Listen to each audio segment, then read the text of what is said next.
yang dia dari timeline ini, biasanya kan orang tuh, aku tuh ngertinya tuh kalau sangkakala berbunyi, Tuhan Yesus datang dan kita akan langsung di rapture gitu kan. Jadi second coming tuh sama dengan saat rapture. Tapi kalau ini beda ya, Rit ya?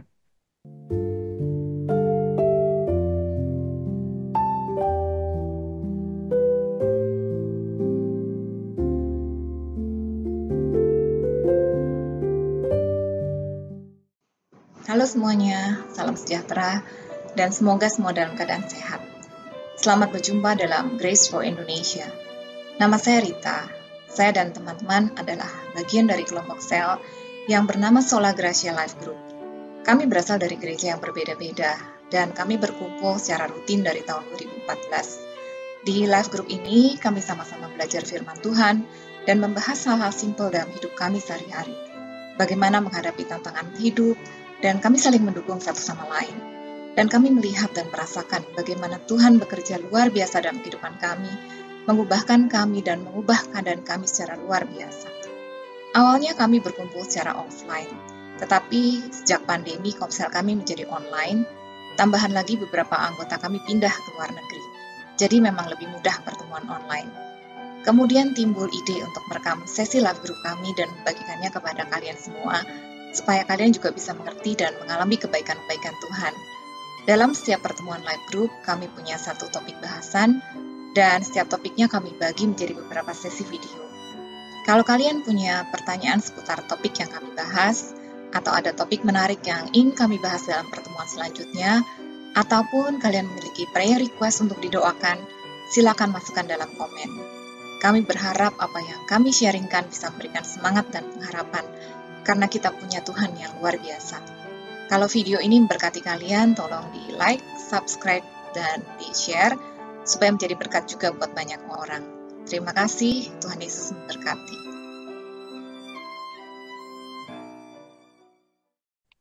Oke, mari kita mulai aja ya. Oke. Ya, mari kita bersatu dalam doa. Bapa, kami mengucap syukur Bapa, karena Engkau baik, karena Engkau setia. Engkau mengasihi anak-anak-Mu. Kami ucap syukur dimanapun kami berada, Engkau menyertai kami, Engkau bersama-sama dengan kami. Dan kami percaya Tuhan, Engkau juga bersama-sama kami malam hari ini di Indonesia atau pagi hari di Amerika. Kau mau berkata-kata, Engkau mau mengajar kami, dan kami mau serahkan hati kami. Kiranya Engkau sendiri yang mau mengajar kami, mau tuntun kami, Bapak. Engkau sendiri yang mau berbicara kepada kami personally. Karena kami percaya Tuhan, Engkau rindu mengajar kami anak-anak-Mu supaya kami lebih mengenal Engkau lebih lagi. Dan ketika kami mengenal Engkau, kami berlimpah-limpah di dalam kasih karunia dan juga bisa menerima semua berkat-berkat yang Engkau sudah sediakan melalui anak-Mu di kayu salib. Terima kasih Bapak, kami mau serahkan waktu ini ke dalam tangan Engkau, di dalam nama Tuhan Yesus kami berdoa dan mengucap syukur. Amin. Oke, kita akan bahas mengenai rapture. Jadi pengangkatan ya dalam bahasa Indonesia. Memang di Alkitab sendiri tidak ada kata-kata yang mengatakan mengenai pengangkatan. Spesifik kali kata ini tidak disebutkan, tetapi kalau kita lihat konteksnya itu ada konteks mengenai pengangkatan ini gitu ya. Nah, kita akan lihat mengenai kitab Wahyu. Jadi, kitab Wahyu ini adalah kitab yang sangat penuh dengan misteri gitu ya. Kebetulan waktu saya kuliah, my final paper itu membahas mengenai kitab Wahyu. Jadi, karena kitab ini adalah salah satu kitab favorit saya sebetulnya gitu. Justru karena banyak misteri itu eh, semakin menarik untuk dipelajari gitu ya. Nah, kita akan lihat di Wahyu 1, di sini dikatakan, inilah wahyu Yesus Kristus yang dikaruniakan Allah kepadanya, supaya ditunjukkannya kepada hamba-hambanya apa yang harus terjadi. Jadi, kitab Wahyu ini banyak sekali membahas mengenai apa yang akan terjadi, gitu ya, dan dikatakan bahwa ia telah menyatakannya kepada hambanya Yohanes. Jadi, ditulis oleh Yohanes eh, yang disebut the disciple whom Jesus loved ya. Jadi, murid yang dikasihi Yesus. Dan dikatakan berbahagialah ia yang membacakan dan mereka yang mendengarkan kata-kata nubuat ini dan yang menuruti apa yang tertulis di dalamnya sebab waktunya sudah dekat. Nah, kalau kita lihat penglihatan Yohanes itu, jadi yang Wahyu pertama, Wahyu 1 itu kan bahas mengenai pendahuluan ya. Kemudian di Wahyu 2 dan 3 itu disebutkan mengenai 7 bintang dan 7 kaki dian emas.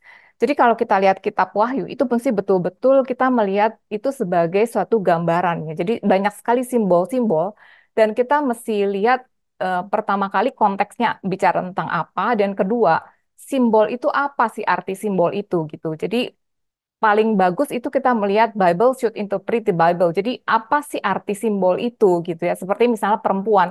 Seringkali negara atau bangsa itu dilambangkan sebagai perempuan. Jadi kita nggak berpikir bahwa perempuan itu betul-betul perempuan gitu loh. Jadi jadi mesti kita lihat gitu konteksnya dan juga the Bible should interpret the Bible gitu. Nah, 7 bintang di sini membahas bintang itu di sini ada menggambarkan messenger ya atau dia bilang angelos ya dalam bahasa Yunaninya. Jadi leaders, jadi kepala dari jemaat. Dan 7 kaki dian emas ini menggambarkan jemaat. Jadi ada 7 jenis gereja jemaat yang ada di kitab Wahyu gitu ya, di Wahyu 2 dan 3. Kemudian di Wahyu 4 itu membahas mengenai dia melihat tahta gitu juga ada 4 makhluk hidup, ada 24 tua-tua gitu ya. Kemudian di Wahyu 5 dia membahas mengenai gulungan kitab atau scroll dengan 7 materai. Scroll itu menggambarkan juga eh, otoritas ya. Jadi ada 7 materai. Jadi Tuhan itu em, mempunyai otoritas dan hanya Kristus yang bisa berhak untuk membuka materai-materainya gitu. Karena dia adalah manusia sempurna ya. The perfect son of man, dia juga anak domba Allah yang sudah disembelih gitu. Jadi dia berhak untuk membuka gulungan kitab itu. Kemudian di Wahyu 6 itu dibahas mengenai materai. Jadi ada 7 materai, 6 materai itu dibahas di Wahyu 6. Kemudian ada jeda di Wahyu 7. Nah, materai terakhir ada di Wahyu 8 gitu ya.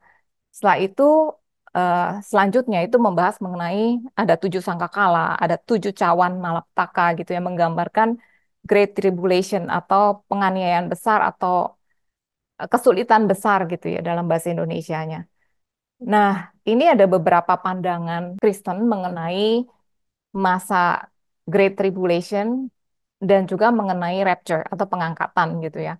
Pandangan yang pertama itu beranggapan bahwa gereja itu akan diangkat sebelum masa Great Tribulation. Gitu ya. Jadi diangkat dulu, kemudian sisanya orang-orang yang belum percaya, tidak percaya itu baru mengalami Great Tribulation, tapi gereja tidak mengalami. Kemudian yang kedua, pandangan yang kedua itu mengatakan bahwa gereja itu akan diangkat di tengah-tengah masa Great Tribulation. Jadi banyak yang berpendapat bahwa itu adalah 2 kali 3,5 tahun gitu ya. Jadi dibilang itu di tengah-tengah. Gitu. Kemudian pandangan yang ketiga dikatakan bahwa pengangkatan itu terjadi setelah Great Tribulation. Jadi semuanya termasuk gereja itu akan mengalami Great Tribulation. Setelah itu baru mereka yang bertahan sampai pada akhirnya baru diangkat. Itu adalah pandangan yang ketiga gitu. Ada juga pandangan yang keempat yang beranggapan tidak ada pengangkatan sama sekali gitu. Ada juga yang berpendapat seperti itu bahwa tidak akan ada pengangkatan. Akan ada second coming tapi tidak ada pengangkatan. Jadi ya kita sama-sama belajar ya di sini kita bukannya saling mencela atau saling menyalahkan, tapi kita di sini kita sama-sama belajar dan saya menjelaskan apa yang menurut saya, yang saya percaya dari apa yang sudah saya pelajari gitu ya. Jadi kita akan bahas ini kalau misalnya punya pandangan yang lain bisa tulis di komen. Kita mesti open ya, open mind gitu. Sepanjang tidak bertentangan dengan Alkitab, firman Tuhan, kita mesti open gitu ya dengan pandangan-pandangan lain. Nah, saya sendiri saya percaya dengan pandangan yang pertama, pre-tribulation dalam arti gereja itu akan diangkat sebelum adanya Great Tribulation. Nanti kita akan jelasin, aku akan jelasin kenapa aku percaya ini gitu ya.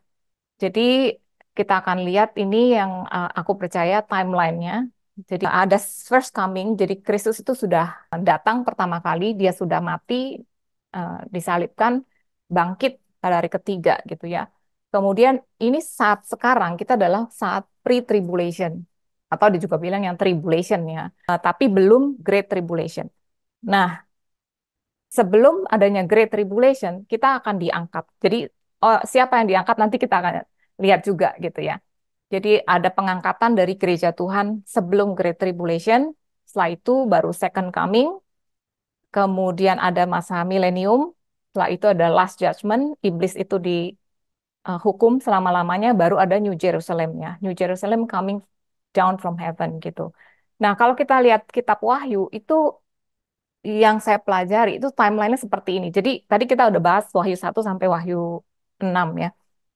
Nah, jadi Wahyu 6 ini termasuk misalnya keempat penunggang kuda itu ada di Wahyu 6 gitu ya. Jadi materai 1 sampai materai 6 itu ada di Wahyu 6.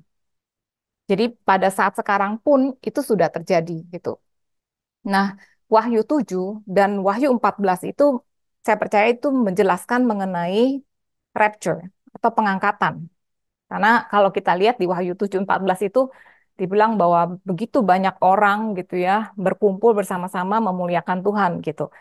Nah, kemudian Wahyu 8 sampai 11 itu membahas mengenai Great Tribulation. Jadi materai yang ketujuh gitu. Jadi begitu materai ketujuh itu dibuka, itu kemudian ada 7 malaikat dengan 7 sangkakala, kemudian ada 7 cawan malapetaka gitu ya. Nah, menariknya setelah itu Yohanes tuh balik lagi. Dia di Wahyu 12, dia bahas mengenai, saya percaya itu mengenai kelahiran Kristus. Jadi seperti flashback gitu ya. Jadi di Wahyu 12 dia flashback lagi mengenai kelahiran Kristus. Kemudian di Wahyu 13 dia bahas juga mengenai pre-tribulation. Wahyu 14 rapture lagi. Baru kemudian dia lanjut. Dari Wahyu 15-18 itu Great Tribulation. Wahyu 19 Second Coming, Kristus itu menang. Kemudian Wahyu 20 itu Kerajaan 1000 tahun. Baru ke Wahyu 21-22 itu mengenai New Jerusalem. Jadi ini yang saya lihat dari kitab Wahyu gitu ya, eh, secara timeline. Nah, di Lukas 4 ayat 18 sampai 20 dan 21 di sini dikatakan, jadi ketika Tuhan Yesus itu baru-baru memulai pelayanannya ya, setelah dia em, lewat pencobaan dari si iblis itu di padang gurun. Nah, kemudian dia datang ke Nazaret terus di bait Allah, di sinagog lah ya, dia dikasih kitab Yesaya dan dia buka, dia katakan ini, Roh Tuhan ada padaku, oleh sebab ia telah mengurapi aku untuk menyampaikan kabar baik kepada orang-orang miskin. Ia telah mengutus aku untuk memberitakan pembebasan kepada orang-orang tawanan dan penglihatan bagi orang-orang buta, untuk membebaskan orang-orang yang tertindas, untuk memberitakan tahun rahmat Tuhan telah datang. Kemudian ia menutup kitab itu katanya, pada hari ini genaplah nas ini sewaktu kamu mendengarnya. Jadi pada saat dia selesai bilang tahun rahmat Tuhan telah datang, dia tutup. Padahal kalau kita lihat di Yesaya 61, jadi dia kan quoting di Yesaya 61. Dia baca, pada saat dia baca kitab Yesaya dan pasal 61. Di situ dikatakan roh Tuhan ada padaku, oleh karena Tuhan telah mengurapi aku. Ia telah mengutus aku untuk menyampaikan kabar baik kepada orang-orang sengsara dan merawat orang-orang yang remuk hati, untuk memberitakan pembebasan kepada orang-orang tawanan dan kepada orang-orang yang terkurung kelepasan dari penjara, untuk memberitakan tahun rahmat Tuhan dan hari pembalasan Allah kita. Tapi Tuhan Yesus itu dia purposefully dia nggak ngomong hari pembalasan. Kenapa? Ya aku percaya karena hari pembalasan ini belum terjadi. Jadi begitu dia bilang tahun rahmat Tuhan, dia tutup langsung. Ini adalah masa-masa kita masih mengalami tahun rahmat Tuhan, gitu ya. Jadi di Roma 8 ayat 1 dikatakan, demikianlah sekarang tidak ada penghukuman bagi mereka yang di dalam Kristus Yesus.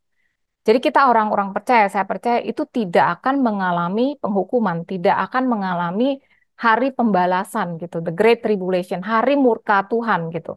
Seringkali disebut juga murka Allah gitu ya, ditimpakan ke 7 cawan malapetaka itu adalah murka Tuhan gitu. Nah, kita lihat rapture itu ada di 1 Tesalonika 4 ayat 16 sampai 17. Memang kata-kata pengangkatan itu tidak ada, tapi esensinya ada di situ gitu ya. Kita lihat sebab pada waktu tanda diberi, yaitu pada waktu penghulu malaikat berseru dan sangkakala Allah berbunyi, maka Tuhan sendiri akan turun dari sorga, dan mereka yang mati dalam Kristus akan lebih dahulu bangkit. Sesudah itu kita yang hidup, yang masih tinggal akan diangkat bersama-sama dengan mereka dalam awan, menyongsong Tuhan di angkasa. Demikianlah kita akan selama-lamanya bersama-sama dengan Tuhan. Jadi ada waktunya ketika sangkakala Allah berbunyi, Tuhan turun dari sorga. Kemudian mereka yang mati itu bangkit kemudian kita yang masih hidup nih, yang masih hidup, masih tinggal, kita akan diangkat. Nah, artinya kan ya kita kita akan menyongsong Tuhan. Setelah itu kita bersama-sama dengan Tuhan. Katakan kita akan selama-lamanya bersama-sama dengan Tuhan gitu. Jadi akan ada pengangkatan gitu kan. Nah, di Matius 24 ayat 30-31 juga dikatakan, pada waktu itu akan tampak tanda anak manusia di langit. Dan semua bangsa di bumi akan meratap dan mereka akan melihat anak manusia itu datang di atas awan-awan di langit dengan segala kekuasaan dan kemuliaannya. Dan ia akan menyuruh keluar malaikat-malaikatnya dengan meniup sangkakala yang dahsyat bunyinya. Dan mereka akan mengumpulkan orang-orang pilihannya dari keempat penjuru bumi dan dari ujung langit yang satu ke ujung langit yang lain. Jadi eh, ya ini dia juga datang lagi di awan-awan, kemudian dia suruh malaikat-malaikat itu meniup sangkakala dan dia kumpulin orang-orang pilihannya gitu. Dan kemudian kita diangkat nyongsong dia dan kita akan bersama-sama dengan dia gitu ya. Nah, sekarang siapa yang diangkat? Di Wahyu 7 yang saya percaya ini berbicara mengenai rapture ya, pengangkatan. Di sini dikatakan kemudian daripada itu aku melihat sesungguhnya suatu kumpulan besar orang banyak yang tidak dapat terhitung banyaknya dari segala bangsa dan suku dan kaum dan bahasa berdiri di hadapan tahta dan di hadapan anak domba memakai jubah putih dan memegang daun-daun palem di tangan mereka. Dan seorang dari antara tua-tua itu berkata kepadaku, siapakah mereka yang memakai jubah putih itu? Dan dari manakah mereka datang? Maka kataku kepadanya, Tuanku, Tuan mengetahuinya. Lalu ia berkata kepadaku, mereka ini adalah orang-orang yang keluar dari kesusahan besar, jadi tidak mengalami kesusahan besar, dan mereka telah mencuci jubah mereka dan membuatnya putih di dalam darah anak domba. Jadi di sini dikatakan 1 hari sama seperti 1.000 tahun dan 1.000 tahun sama seperti 1 hari. Nah kalau kita lihat sejak Tuhan Yesus, ya sejak kalau dari Tuhan Yesus lahir itu sudah lebih dari 2.000 tahun ya, artinya sudah lebih dari 2 hari ya. Tapi kalau kita patokannya lihat dari sejak Tuhan Yesus itu mati dan bangkit, dia mati dan bangkit itu diperkirakan tahun 30 Masehi ya. Artinya kita nih udah di ujung hari kedua gitu. Maksudnya udah mau hari ketiga gitu kan.